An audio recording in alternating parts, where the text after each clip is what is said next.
She wrote through the rest of the day, editing the draft as needed. The character of the wife still worked as written, except for being dead by the end of chapter 1. But the man she'd originally cast as her killer was now a thief, and not the killer. In a very real way, as she saw it, he became a victim, too.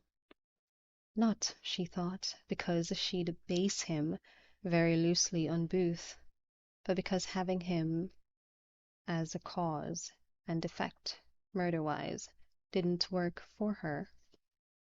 By the middle of the next day, she had her first 2 chapters redrafted. She set them aside to let them simmer while she crossed another item off the list. The first article she found on the Chameleon came from the French press, tabloid style. She could read it, but it took a great deal of time and effort. So much she tried again and found one from a London tabloid. She read the article on the theft of an emerald and diamond pendant valued at over £800,000 from the vault of a Lady Stenwick's country estate in the Lake District. They believed the theft took place during a house party sometime before Lady Stenwick personally opened the vault, as she intended to wear the pendant for the ball she'd host that evening. Authorities contacted blah blah, all guests and staff interviewed, a thorough search. No signs of a break-in, no damage to the vault, no other item or items missing, though the lady was known for her impressive and valuable collection of jewelry and, objects. Some speculate, Miranda muttered out loud, the clever and profitable theft as a work of the Chameleon, so termed as sources claim he uses disguise to mask his identity, or hers. The Chameleon's modus operandi, these same sources state, is leaving no trace and taking only 1 or possibly 2 valuable items. She read on, though the bulk of the article leaned heavily on the sensational and lurid. She backtracked to that single paragraph. 1 or 2 items, just like he told me. She printed out what she wanted, moved on to Laporte. She didn't have first name, but he popped when she Googled the last name and Lake Charles. She read half a dozen articles on him, all proving out the little Booth had told her. A man of wealth and power, and maybe the story he'd told her put it there, but she saw cruelty in his eyes. An avid collector of art and a generous benefactor to the arts. A man who'd never married, but who often had a stunning woman on his arm. She printed several articles and decided he'd be the template for her killer. The look of him anyway, she thought, and some of the pieces, as the articles had, invariably used terms like charming, charismatic, powerful. You cost me, asshole, so you can pay me back my way. She spent that evening, New Year's Eve, with Seska and stayed over, as a small celebration involved a lot of champagne. But bright and early the next morning, she knocked on Booth's door. He answered, after her knocking turned to banging. And he answered in what looked like an ancient Tulane University sweatshirt, flannel pants, and bare feet. He had enough stubble on his face to tell her he hadn't shaved in several days, and had the tousled hair and heavy eyes of a man who'd just rolled out of bed. Jesus, Miranda, it's what, barely 8 in the morning? Nearly 8:30. She added a heavy dose of sugar to her voice. Sleeping in? That was the plan. There was a party. New Year's Eve's. Hell. He turned away, gestured a come head, and kept walking. Some of us plan to start the new year working. I don't have to work until the day after tomorrow. She followed him back to the kitchen, spotless of course, and the jaw-dropping view behind it. He got a Coke out of the fridge, made another vague gesture at a sleek coffee maker. I'm not making coffee. Make it yourself if you want it. How gracious of you. I'll have one of those. She opened the fridge, again spotless, with a sort of supplies that told her yes, he still cooked, and got a Coke. He got a bottle of Motrin from a cabinet, shook out 3 to down with Coke. Hungover? She said, piling on the sugar. He just stared, stonily, and glugged down more Coke. I wouldn't be if I'd slept another couple of hours. If you're here to tell me I've got 24 hours, take the Coke on the road so I can get started. Instead, she sat on one of his counter stools, then shrugged off her coat, unwound her scarf. Maybe it was small of her, but she rejoiced a little that she'd taken time with her hair, her makeup, and her wardrobe. She looked damn good, and he didn't. I'm here to strike a deal. He shoved at his hair, and rather than sit, leaned back against the counter, the deep, dark blue eyes shadowed and heavy. What kind of deal? First, I've done some discreet inquiries around West Bend about Sebastian Booth. Bye-bye, Birdie? That's right. I haven't decided whether to update it some or go full retro. Retro adds the charm. Anyway, it shouldn't surprise me you're well liked. You were well liked at Carolina too. But I'll concede you appear to take your job, your duty to your students seriously.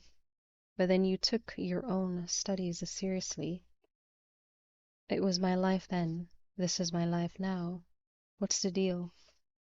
I also read up on Carta Laporte. I don't like him. Get in line. And the chameleon. The tabloids in Europe love him or her.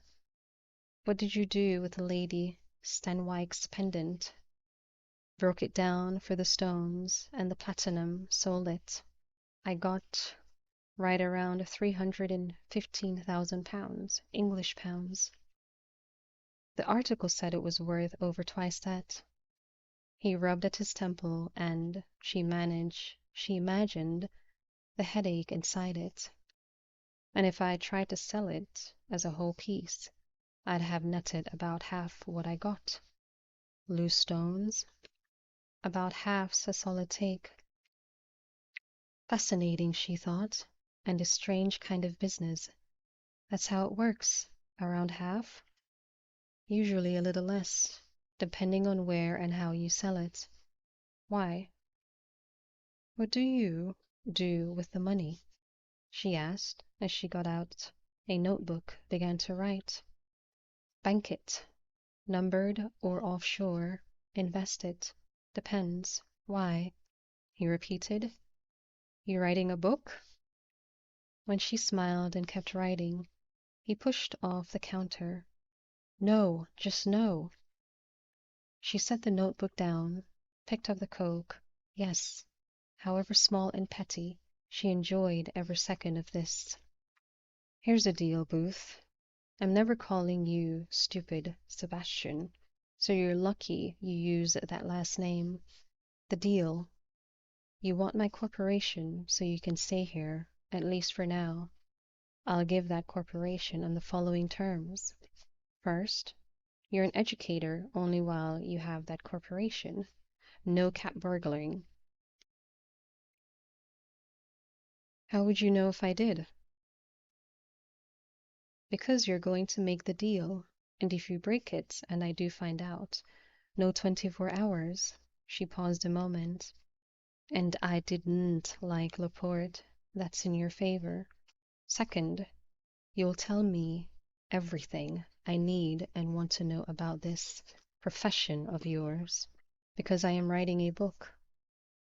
She held up a finger before he could object. The character I'm crafting may be loosely based, but he won't look like you, sound like you. He's a chef, owns a restaurant in a town like West Bend. I can see you still cook, so I need you to help me out there, because I still don't. You stir and chop, he murmured. That's right. If I'm going to write about a thief, I'm going to write about a successful one. His motivations aren't yours, and I can alter his style, I guess it is. You can help me there too. She lifted the Coke and toast. You're my new research assistant, Booth, and that gives you at least 6 months. We'll negotiate again when I leave. Don't use my mother. Her cheerful smile died. How could she hate him when his first demand sought to protect his mother? And how cynical did he believe her to be that he'd think she'd use his mother and her death to sell a book? No, I won't. I promise you I won't. I'll tell you this, even though you don't deserve it.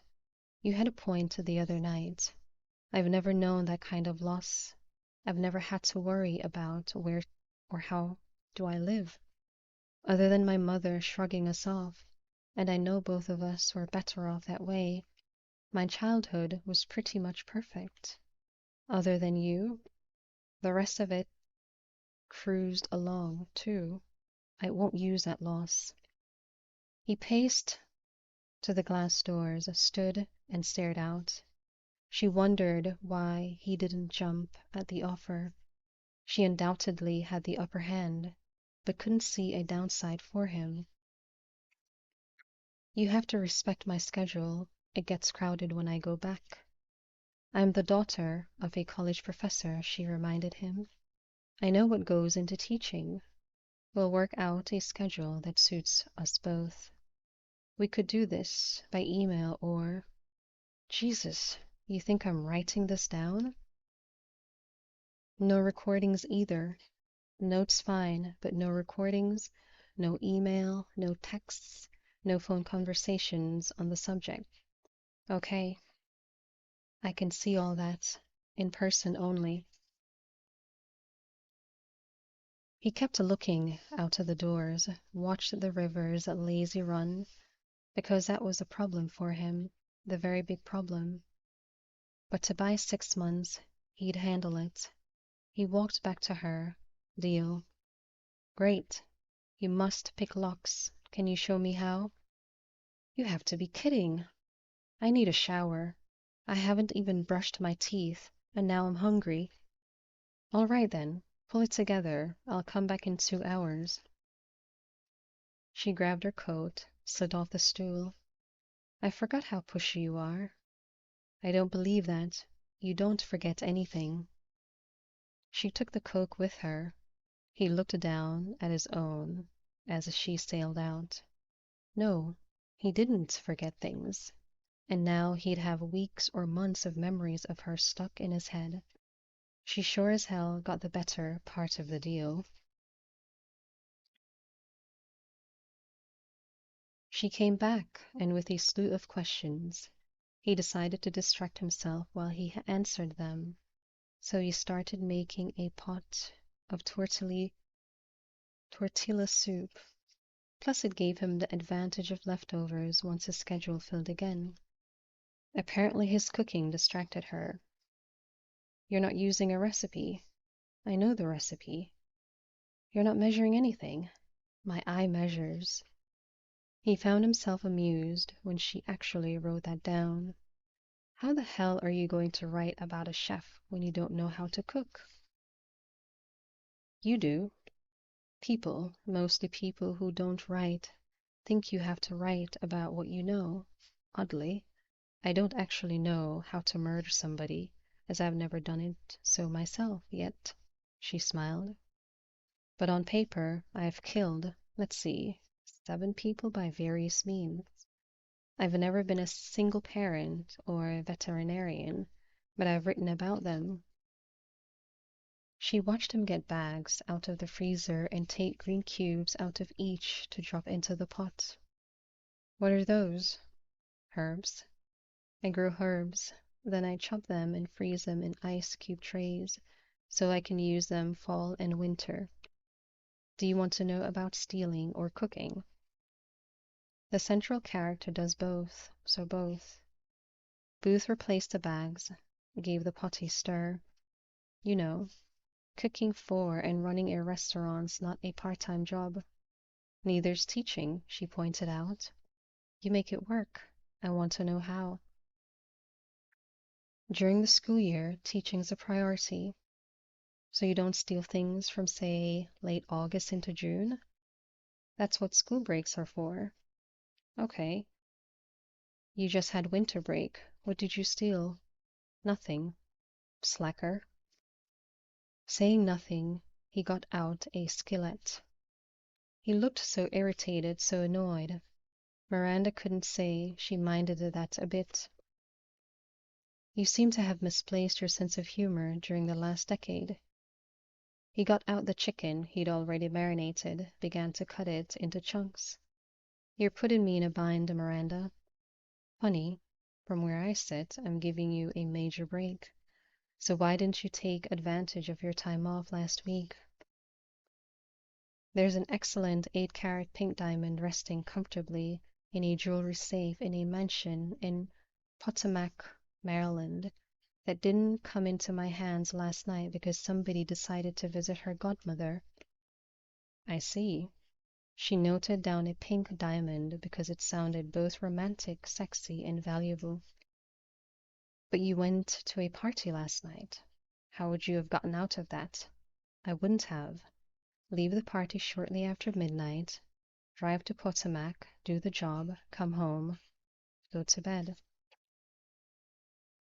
He said it, she thought, like someone talking about picking up a half-gallon of milk after work. Just like that? Not counting the man-hours researching and planning the job. Yeah, like that.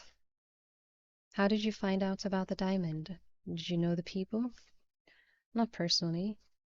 She shares entirely too much on social media. He added olive oil to the skillet, turned on the heat.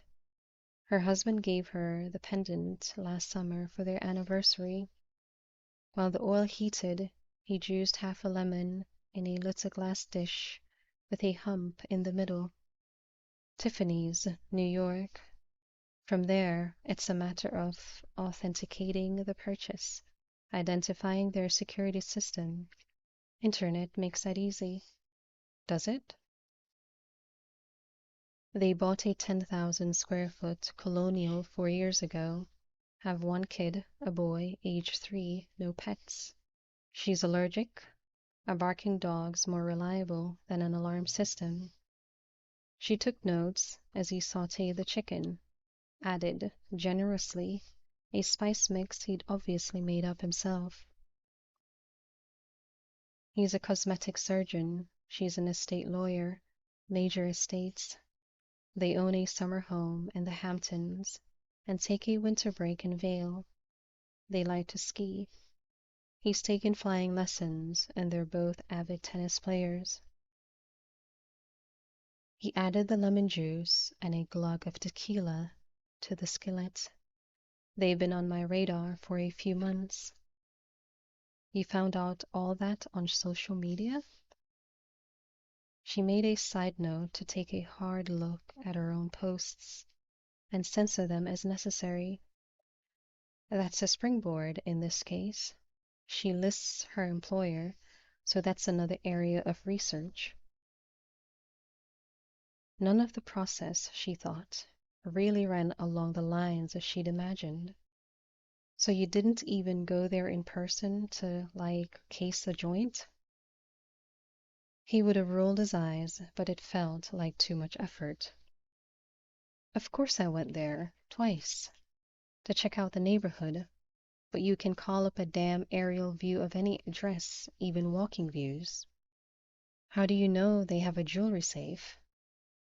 Because he bought one after the kid came along, and he gave her a sapphire and diamond bracelet, blue stones because they had a boy, Burmese sapphires, AA rated, and white diamonds, G on the GIA scale.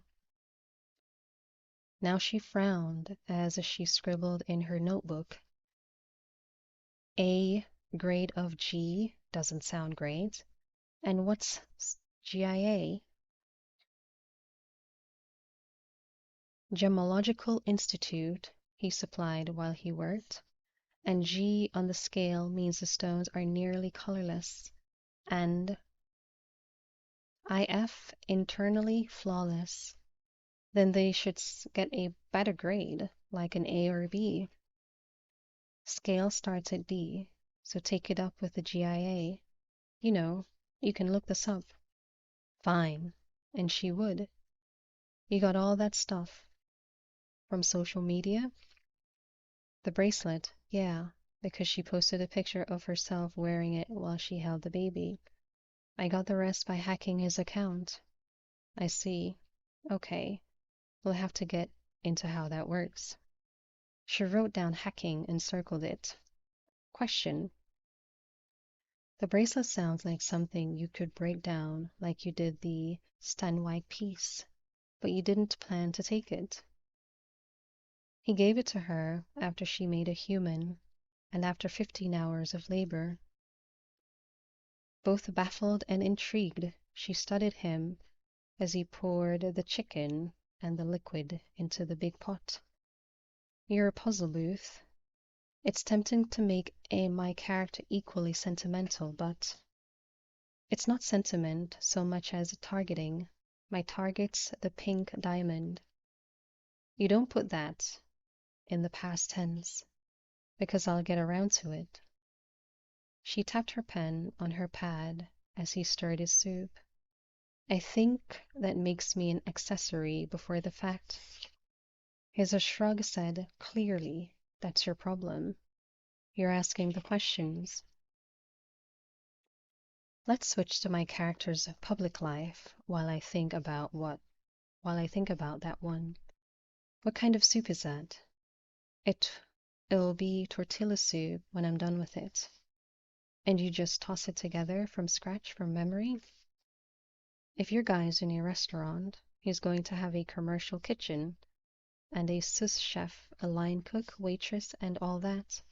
He won't be tossing something together at home, which is why I'll be visiting some commercial kitchens and asking more questions.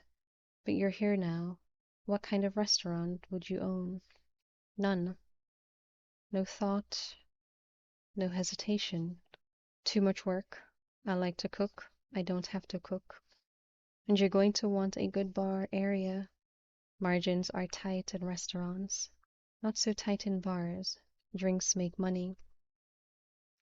How do you know that? I had friends in New Orleans who had a restaurant, and I dated a chef in France who wanted her own place. Did she get it? I don't know. I moved on. With a nod, Miranda closed her book. And now I need to do the same and start working on this. What's the best evening this week for another round of this? The first week back after the holidays is never a good week. Finals for this term are the end of the week.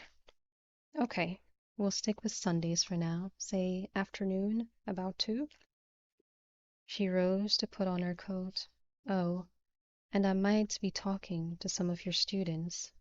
Lorna's going to make a pitch. I got that heads up about me coming in and taking questions about writing. Great, terrific. The sour note in each syllable sort of perked her up. I'll see you next Sunday, and you can show me how to pick a lock. She wound her scarf. Oh, one more. How do you open a safe, a vault, whatever? Something without a key. It's mostly math. Really? We'll talk about that. When she walked away to let herself out, he frowned at the soup. He didn't think she'd break the deal. Of course she could, and he'd be truly screwed, but he didn't think she would, and still the idea that they had won baffled him. She came back the next Sunday and the one after that. He tried to put those interludes into a box, set it aside except for Sunday afternoons. He held auditions, did lesson plans, graded papers, and for now put his night work completely aside. He couldn't risk it, even though that pink diamond haunted him. She did come in to talk to students, but at least he was spared having her directly address one of his classes. Still, the enthusiasm for her visit rolled through fellow teachers and students. How approachable, relatable, and funny too. He had kids building sets, painting backdrops, working on costumes. He had choreography and staging to deal with. He had a student whose grades started sliding as his parents battled their way through a divorce, and another who decided her life was basically over after her boyfriend dumped her. He pulled the boy in after the last class of the day, and met the wall of teenage misery in the form of "I don't give a damn" insolence. "I know it must be hard to focus right now." "How would you know? Did your parents decide they hate each other? Did your dad call your mom a scumbag from hell?" "No, because they never got married. Mine took off before I was born." The boy shrugged, sulked, sneered. "You were probably better off. You didn't have him feeding you bull like it was nothing. It has everything to do with you." Insolent misery switched to outraged guilt. "It's not my fault." "That's not what I said, Barry." He didn't use his desk for his kind of session, but two folding chairs face to face.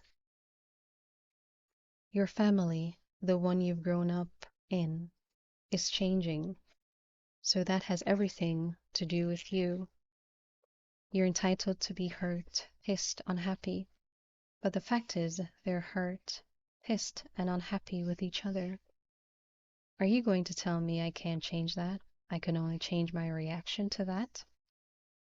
In class, Booth wouldn't have tolerated that ugly tone for a second, but here he let it roll. "I'm not sure how you change your reaction when it's still going on, and you're stuck in the middle of the war." Tears burned in Barry's eyes, hot, furious, and desolate. He moved out, but they still go at each other every chance they get. My sister's freaking out, but they don't stop. My mom keeps saying, crap-lie, "You're the man of the house now, Barry." We're telling my sister she has to be brave and help out more. And Booth wondered why adults could be so short-sighted during a crisis. Here comes a standard question. Have you tried talking to them about it? They don't listen. Now I'm grounded because of my grades, and my mom's saying she can't deal with another problem, and my dad's saying I'm lazy. What Barry was, Booth thought, was close to a crying jag and desperate for his parents to stop tearing at each other long enough to be parents instead of mortal enemies. "Here's what I want you to try. Don't start on family counseling." The words whipped out, sharp and fast. They went to marriage counseling twice. It never got better. If they went to counseling, at least they tried. Booth held up a hand before Barrett could speak. "Hold on. I don't and can't know anything about your parents' marriage, but I know you. You're a good student. I'm going to say again, you're entitled to everything you're feeling. I want you to write it all out." "Oh, come on, Mr. Booth." Write it out your way. Write out what they won't listen to. Write as little or as much as you want. I'll take that, and I'll grade that in place of the test you just flunked. If I write it out my way, I'll get suspended for language. No, you won't. Turn it in before class on Thursday. At least the kid would have his say, Booth thought, as he headed to the theater for rehearsals. Then they'd see. She came back again on Sunday, and maybe he hated himself a little for starting to look forward to it. As usual, they had their meeting in the kitchen. He had yet to allow her into his workspace, but he'd brought out a few tools, and as usual, he had something going on the stove, but hadn't yet invited her to share. He'd shown her how to pick a simple lock, demonstrated how to beat a simple combination. Miranda, of course, wanted more. Okay, but people aren't going to have a basic padlock on a safe with valuables inside. The same formula applies. He'd set a small combination lockbox on the table, along with a notepad and a stethoscope. But on an actual safe, they'd be more complicated. He applied the same patience and intractability to tutoring Miranda on thievery as he did to his students in language arts and theater. Same formula, more steps. The steps depend, like I told you before, on the number and the combination. I've already set this one to a simple 3-number combo. If you already know the combination, she countered, what's the point? I'm not going to crack it. You are. I am. Fascinated, she stared at the dial, then reached back to braid the hair she'd left loose. Do you remember the steps? I think so, but I wrote them down anyway. She flipped back in her notebook. I'm pretty sure, no, positive, I'm going to fail the math portion of the assignment. I'll give you a hand with it this time.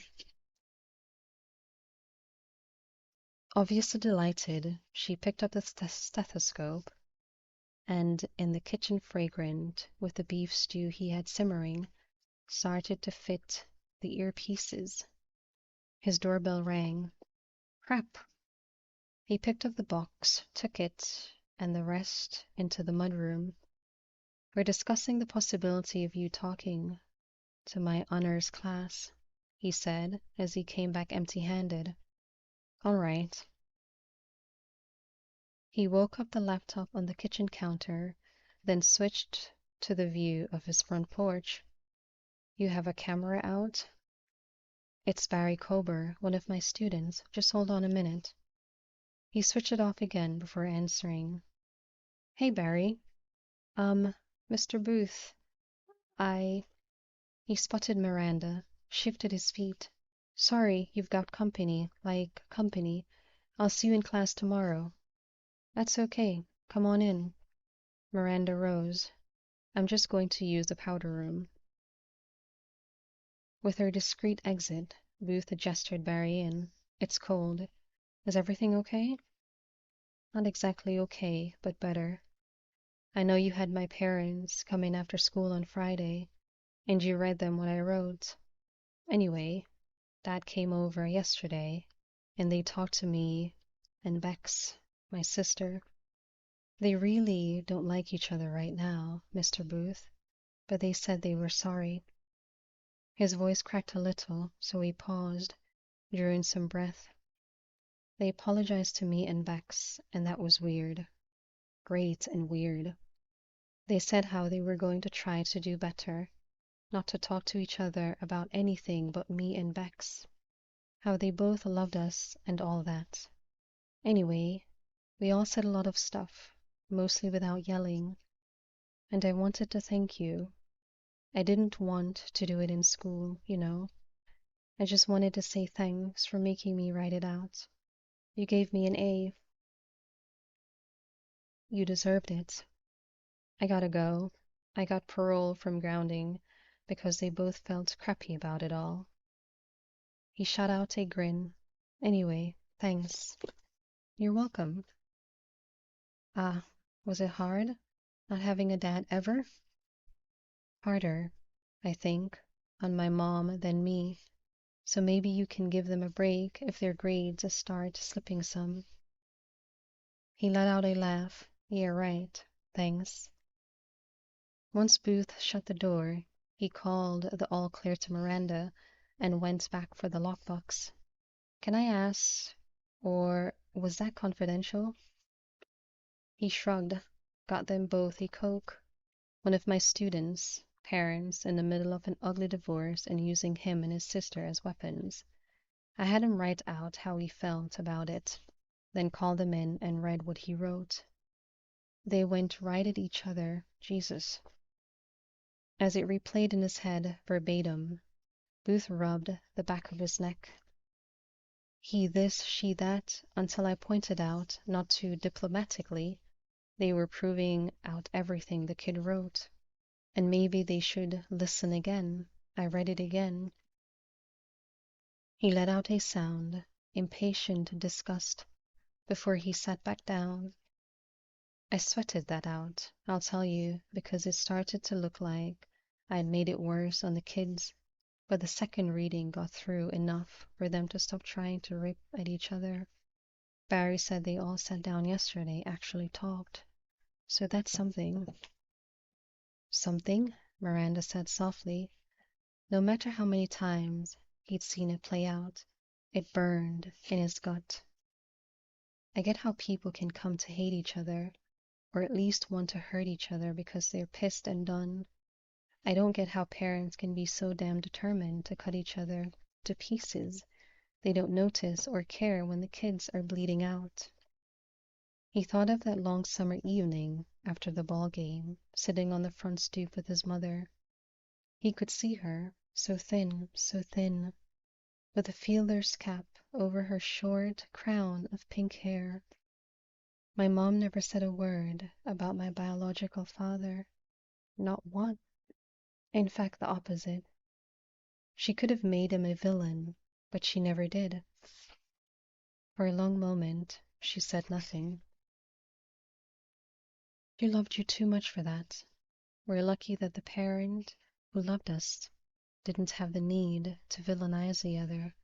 Yeah, most aren't so lucky there. No, but you validated various feelings, she told Booth, and that gives him support and a shield. More, he knows you made his parents listen, made them hear his voice when they probably didn't or couldn't over their own. He's never going to forget you. It wasn't about me. No, but he'll never forget someone listened when he needed to be heard.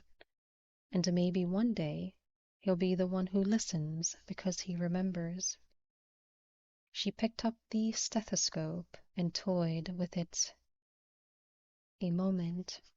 It's hard for me, Booth, to find these little pockets of like for you again, to remember why I had feelings for once. So, if I open this lock, can I have some of what smells so damn good on the stove?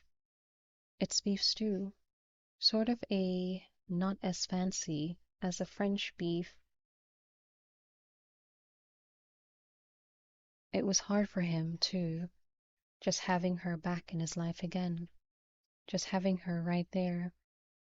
If you open it, I'll get you a bowl.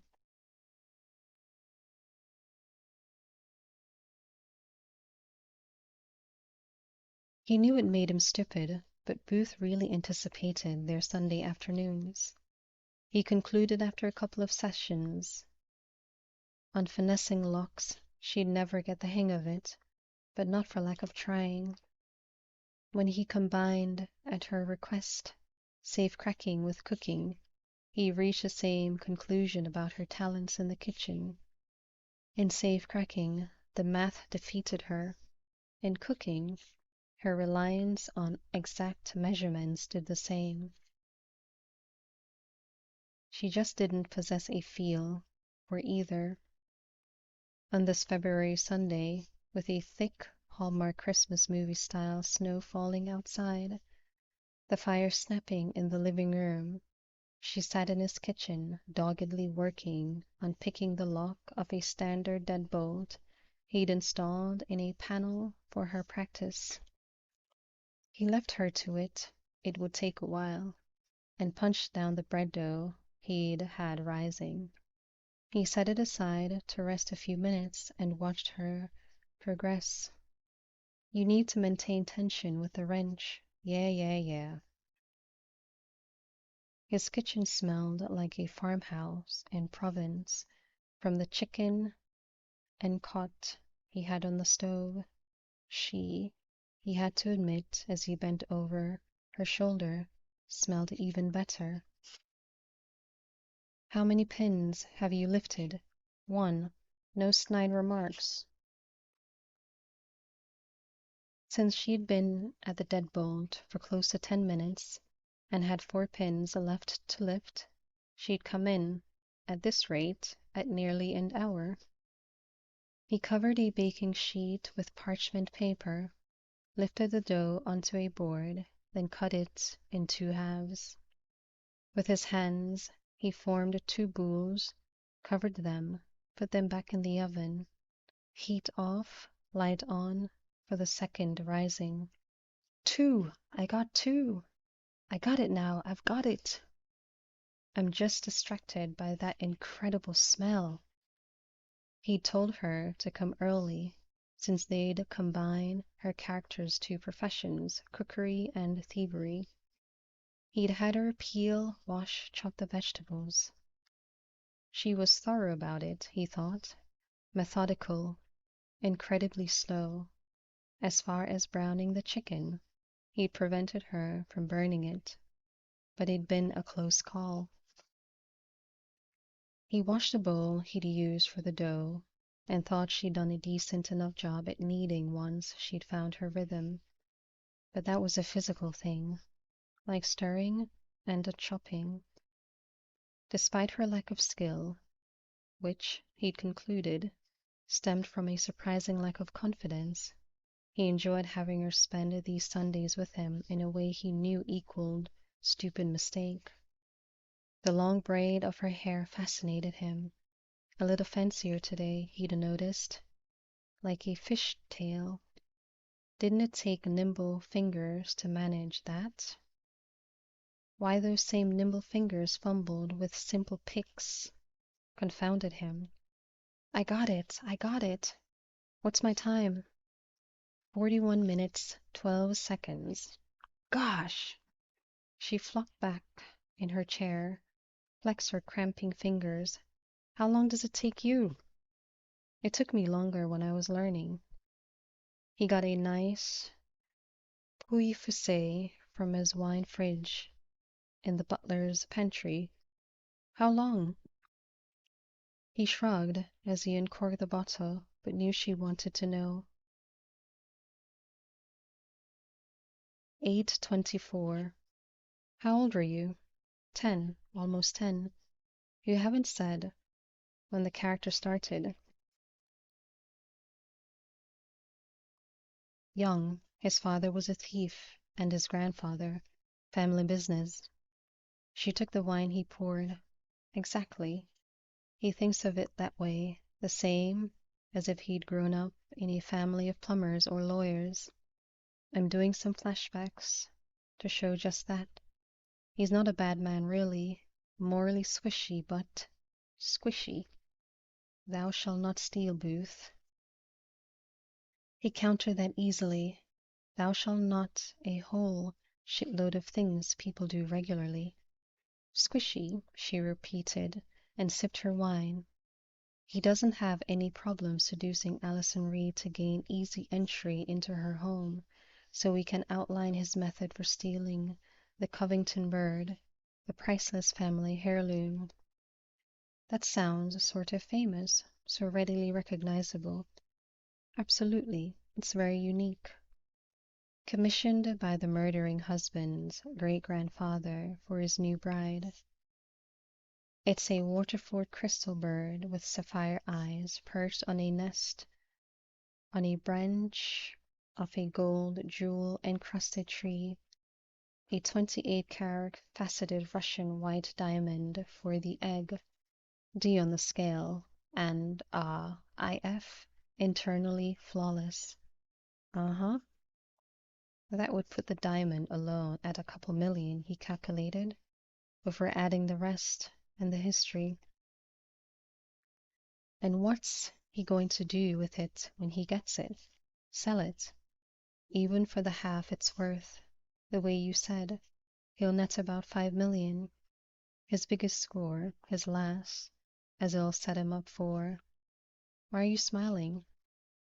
Famous last words. Last score. Usually literally the last because you're just asking to get busted.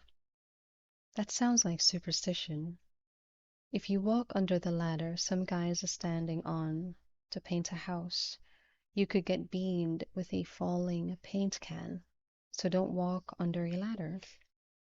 He walked over to take the bread dough out of the oven, turned it on to preheat, but she liked the idea of her character planning his last job, his biggest job, and how things fall apart for him with the murder of his Mark.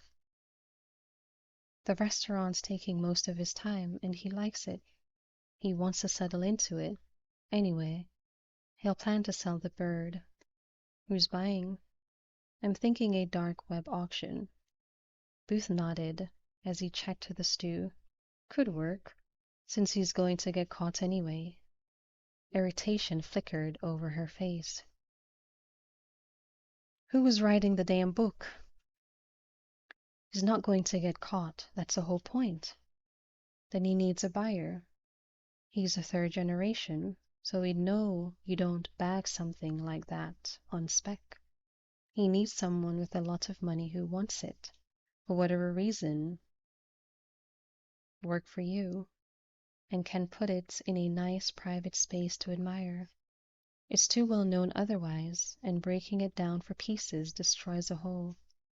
Irritation shifted to interest and new angles. You know people like that? Who'd pay millions just to hoard away something beautiful? Sure.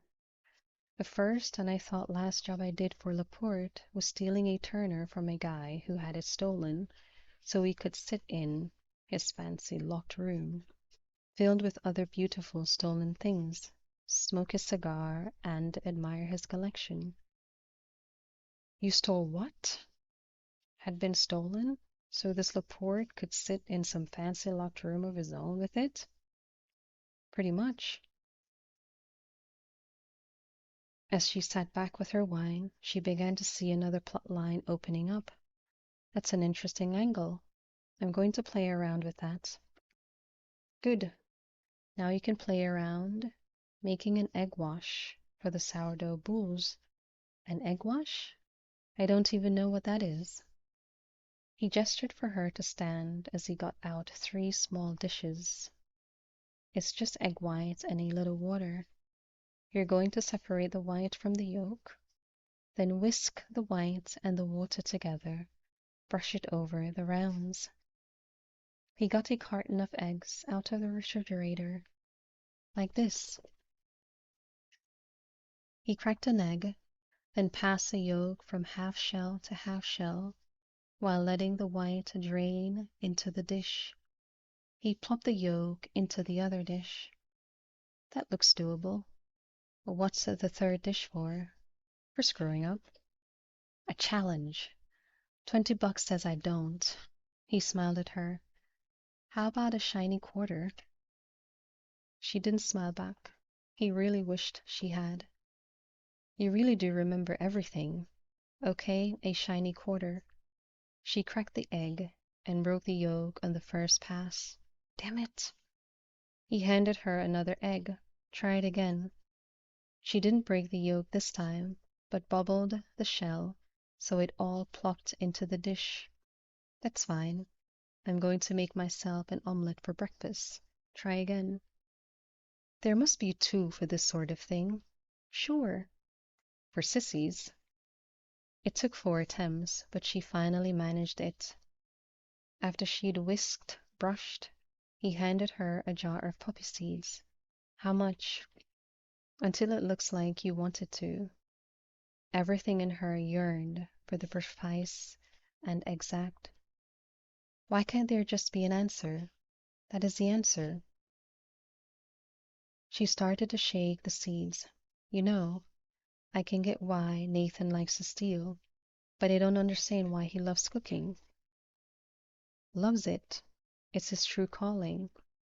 He's every bit as happy, actually happier in the long run, standing in a hot, noisy, chaotic kitchen, making food, as he is standing in a dark, silent house taking diamonds out of a safe. Does that look right? It's your eye, Booth reminded her. I think it's right. Then it is. He slid the sheet into the oven, set the timer. When he turned back, she stood at his kitchen door, looking out at the snow. He accepted the way his heart clutched in his chest. What else could he do? I wondered what all this would look like in the snow, and it doesn't disappoint. It seems to be tapering off, but you might get a day off tomorrow, or at least a delay. But pretty sure the pub quiz I had planned for the first period's going to wait until Tuesday. She laughed as she turned around, and their eyes met. It was, for him, a punch in the gut, a warm embrace, a promise, a refusal all at once. Miranda, I'd like to see your workspace, she said quickly. He gestured toward the glass panel door, the desk and laptop, the shelves of books behind him. Not where you do your lesson plans, unless you don't have a separate space for this. She tapped the deadbolt. Upstairs, second guest room. I've been coming here for over a month now, Booth. I'd like to see it. I have Nathan set up in the basement of his house. I'd just like to see if I've got a sense of things. I use the basement in the house in Chapel Hill, no basement here. He coordinated the oven timer with the one on his phone before leading her upstairs. She stood in the doorway, looked into what appeared to be an attractive, welcoming guest room. A white duvet over a queen bed, plumped pillows, a reading chair and lamp, an old dresser polished to a gleam with a mirror over it, some framed street scenes of Paris on the wall. You don't lock the door? People wonder about locked doors. I don't have a lot of people here, but I do a big cookout in the summer, and I have a deal for my club students before winter break. Open, it's a room. Locked, it's a question. Yes, of course. She'd keep Nathan's basement door unlocked. No overnight guests? My aunt and Sebastian a couple of times. But he understood her. No woman, no. Asking for trouble. He walked over to open the closet. I see a closet. One full of costumes, wardrobe, wigs. Theater director things, organized in your ruthless way, and without a single stray dust bunny. I know you still do your own cleaning because I asked Patty, who does mine every week. People who clean your house know more about you than most anyone else, trust me. Anyway, that's what people see if they come up here. The rest's in my bedroom. He walked out and down to the master.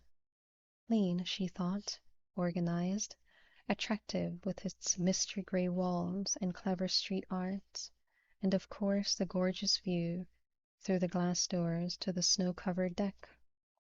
Not Spartan, not simple, she judged, and seriously appealing, with the dark gray duvet, the strong blue accents in a cozy reading chair, a surely hand-knit throw.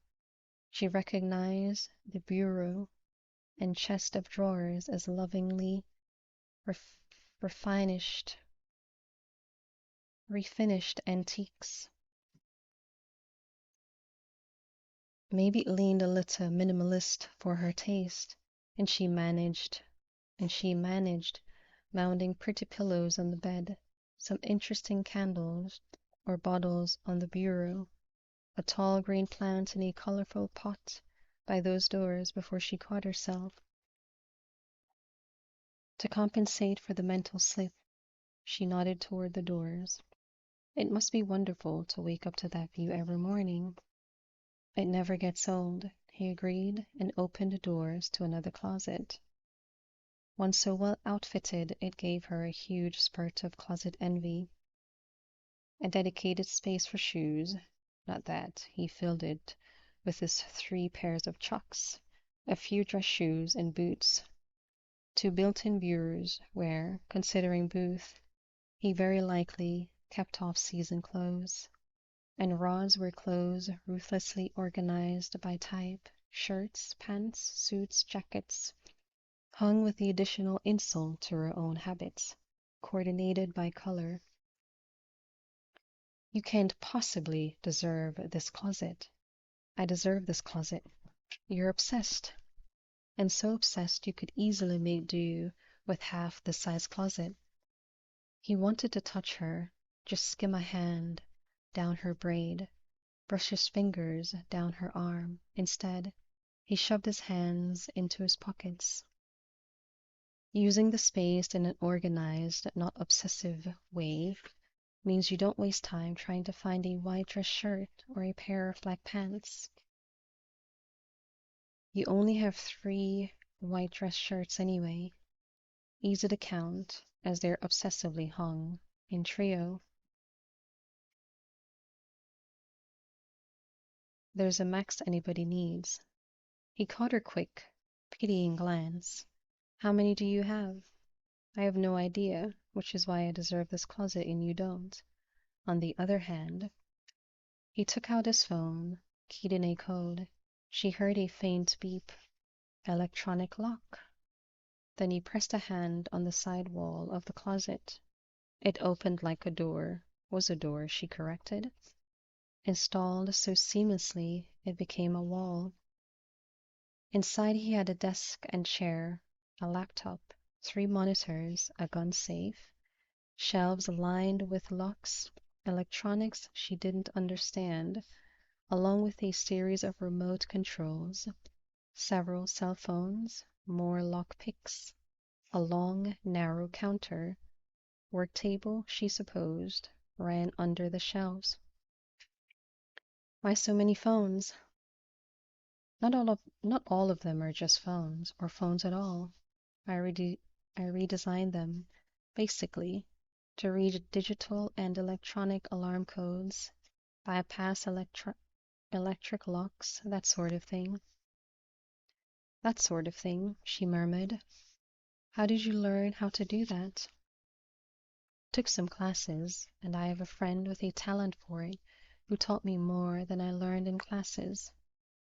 In the compact space, she turned to him, and their bodies brushed.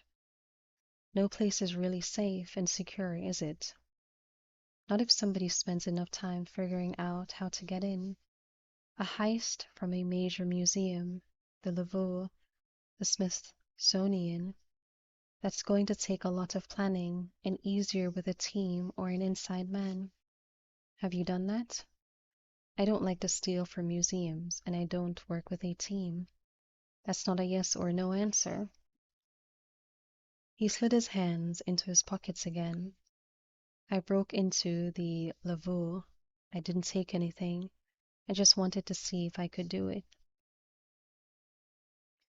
She stared at him, this man with his mop of hair just a few shades over needing a trim, the weakened stubble on that gorgeous face, the dark blue eyes now a little dreamy with the memory.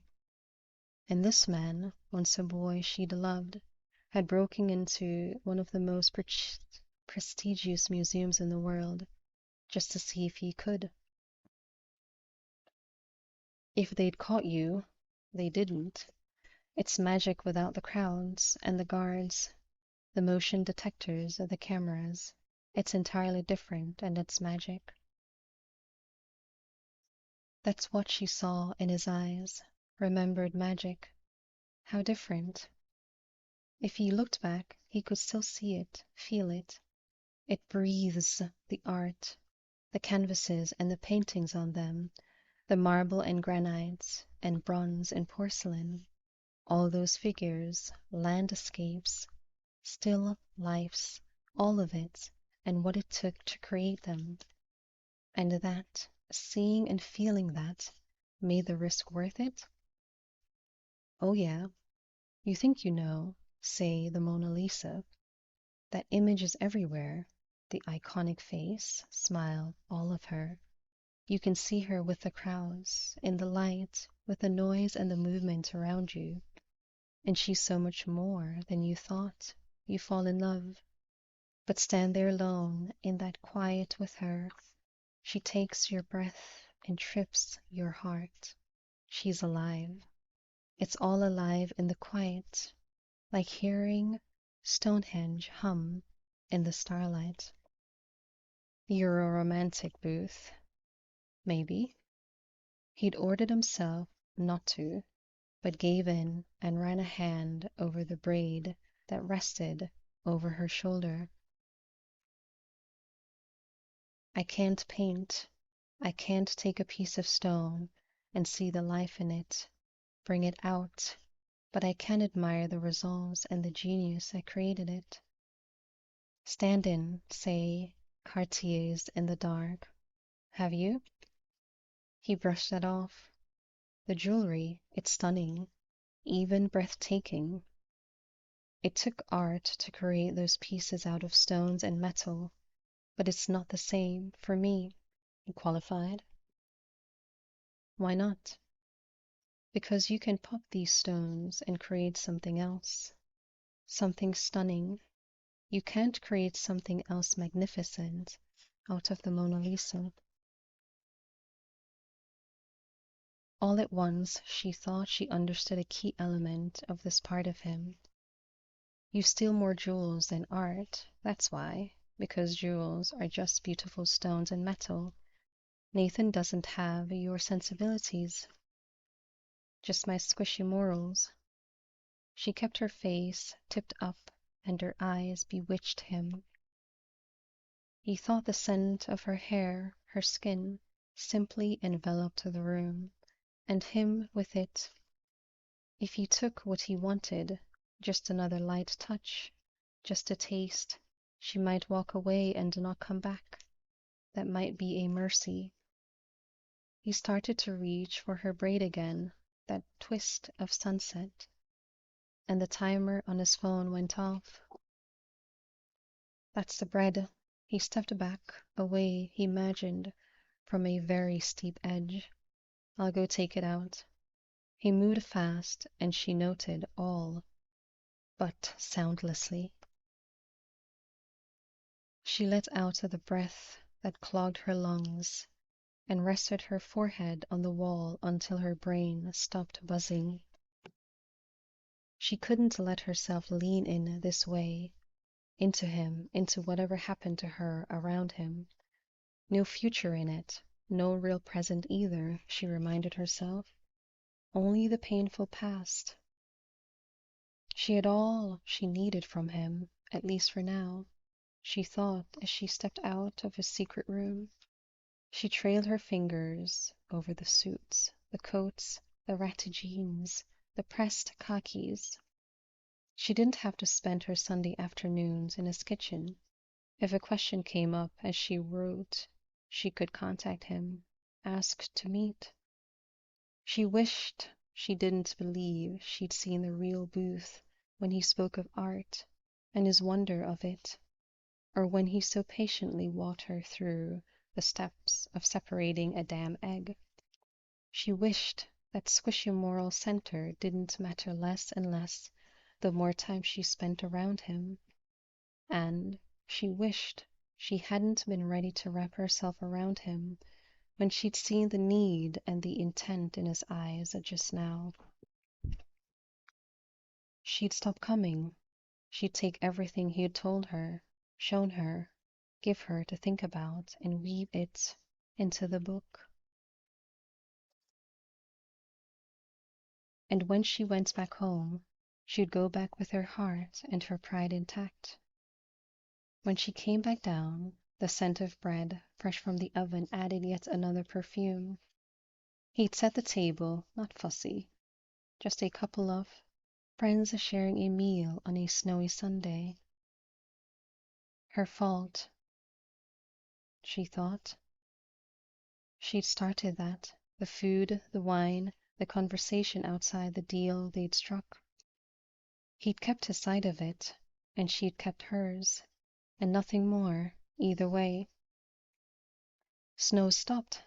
He spoke easily, as if that moment upstairs. And she knew it had been a moment for both of them, hadn't happened. I heard a plow go by, he continued, so the road should be clear enough when you're ready to go. She should go now, but he'd set the table. He topped off her wine. Now he tapped a finger on the bread cooling on a rack on the counter. Good job here. My famous egg wash. You helped make the dough and did most of the kneading. He got a platter and began to fill it with the contents of the pot on the stove. Well, gosh, the scent drew her closer. That looks amazing. You had a part in it too. Where'd you learn to make this? The French chef? No, actually, from a woman in Provence. I stayed there a few weeks once. A grandmotherly type, he added. I convinced her to share her method. He carried the platter to the table, came back to put a bowl of bread on a board, set a bread knife beside it. She walked over to join him. I feel like I should take a picture, put it on my social media. Laughing, she sat as he gave her the jaundice eye, but I won't. She took some chicken, the carrots, potatoes, celery, and onion, all smelling like glory, for her plate, and told herself she'd firmly turned off whatever switch had flipped in both of them upstairs.